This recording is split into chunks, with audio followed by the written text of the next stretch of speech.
ယောက်ျားရဲ့နေတိုင်းနေမတောက်ပါနဲ့နည်းနည်းချာချာတောက်ပါလားမိမကစိတ်ပူလို့ပါ စိတ်ချပါငါမိမငါမသိနိုင်သေးပါဘူး ရှင့်ကိုစိတ်ပူတာမဟုတ်ဘူးအရက်ထက်ဝယ်ရမှာစိတ်ပူတာ နင်တို့မိမတွေယောက်ျားစိတ်ပူမယ်မရှိဘူးပိုက်ဆံနှမ်းမျှော်နေတာ စက်တာပါကိုပဲကိုယောက်ျားကိုစိတ်ပူတာပေါ့လို့ ဘာမိမရဲ့ယောက်ျားလဲနောက်ဆိုရှော့တောက်ပါမယ် ပစိုးလား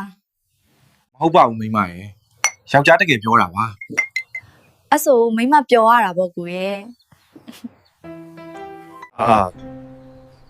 မိမစိတ်ညစ်စေမဲ့အရာတွေယောက်ျားမလုပ်မိအောင်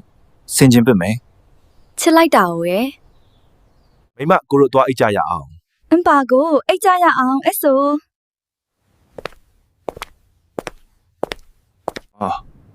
မိမတန်အိတ်တော့မလို့လား အိတ်တော့မယ်လေဘာလုပ်ချင်သေးလို့လဲ